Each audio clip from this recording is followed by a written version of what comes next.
And now it's time for our weekly energy update with Dan McTeague, president of Canadians for Affordable Energy.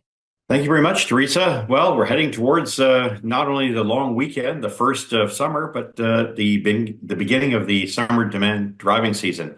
Now, that's an issue, a topic that I think has become more and more of a concern because it is having an effect on gas prices, not because it's a long weekend, but because demand starts usually at this time of year, and markets tend to reflect that. Next week, of course, the U.S. begins its Memorial Day long weekend, so this is really the time of the season where we do tend to see prices go up. And just for full disclosure, the only difference in price this year versus last year is strictly the carbon tax. A lot of people were thinking maybe it should have been more than that, but it was only 21 cents a liter, which is a lot. But many people believe it should have been 35. The reason we saw the carbon tax come off on April 1st, which meant a 20 cent a liter decrease, and then another 10 cent followed very quickly, because on the 2nd or 3rd of April, OPEC made a decision to restore a lot of its production quotas.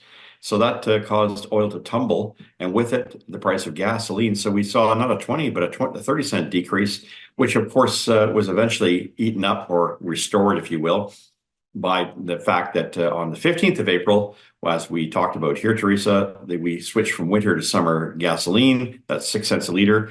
And of course, we've seen gasoline futures move up probably about the equivalent of about another 5-6 cents a liter. So that 10 cent extra on top of the 20 is now gone. We're heading towards heavier demand for fuel. Lower prices is in fact encouraging more demand, and it really puts, of course, a lie to those who've been clinging to net zero, saying that fossil fuels will be gone. I note, by the way, Teresa, an organization that I've had to take on from time to time, the International Energy Organization, has come out and said, "Oh, there's no future. Divest yourself from fossil fuels." I know our friends over at Eurasia Group, who make up now a lot of Mark Carney's cabinet.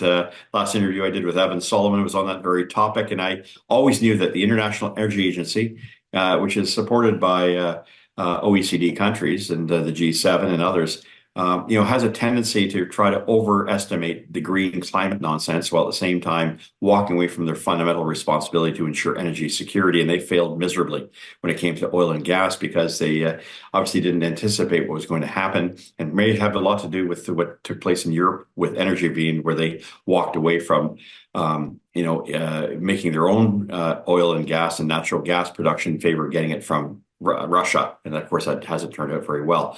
But I digress. Back to Canada. We have to now look at the prospect this weekend. We'll see a slight decrease in gas prices, although up to today, we've seen some pretty big increases across the country, anywhere from 7 to 9 cents a liter for gasoline and about 4 to 5 cents a liter for diesel. Much of that, again, the result of exuberance of demand being very strong, notwithstanding the tariff trade war. The fact is that lower prices are in fact encouraging much higher demand. But we're also seeing this weekend what could be a 1 or 2 cent decrease. So across the country, Vancouver, which saw a 10 cent, 12 cent increase over the past 10 days, is now about to get a big decrease on Saturday morning of about 6 cents a liter. Same with Victoria. For the rest of British Columbia, that would mean, of course, places like Prince George and Kelowna and Kamloops, and further south, Kimberley, and those places, expect a 3 cent drop on the weekend. So there is good news. If you can wait until Saturday to fill up, it's probably better rather than filling up on Friday. For Alberta, in the 133 range, heading down to about $1.28 on this weekend. So hold on for savings of a few cents. Not so much for Saskatchewan, still 131 to 135 tends to be the price we see there in Manitoba, $1.30, although some places are a little lower than that. That's really only gas bars playing with and toying with their retail margins, what I call gas bar shenanigans. Ontario, as I mentioned earlier, moved up to $1.40, but moved back down to $1.38, likely by Sunday. 1 penny drop on Saturday, another penny drop on Sunday.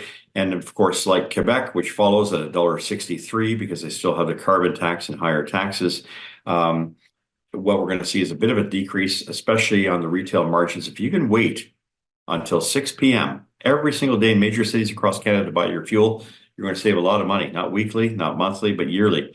I estimate that to be an average of 6 cent savings by waiting until 6 p.m.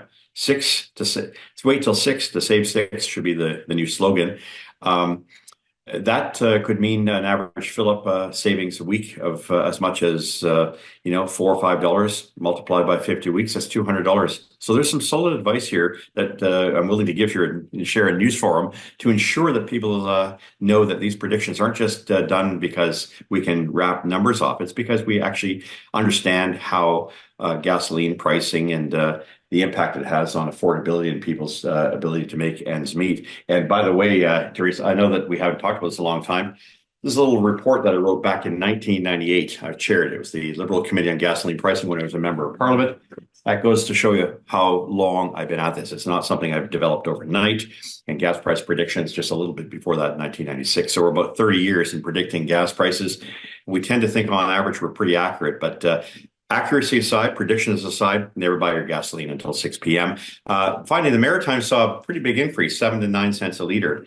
That's because they hold off. They have a 1 week average price movement. They take 7 days, 5 days, put it together, and then come up with these weird formulas to give people a sense that they're getting a security blanket or some kind of better government tell them the price of gasoline in the markets because they feel the markets will rip them off. Kind of unusual, but I've long since given up on my frustration with that kind of top-down view of the world. I think Atlantic Canadians are owed a much better approach, and that's to have predictability, tell them day to day what the price is. Nevertheless, they saw a 9 cent increase in some instances, Nova Scotia, and certainly a little bit up there in Newfoundland.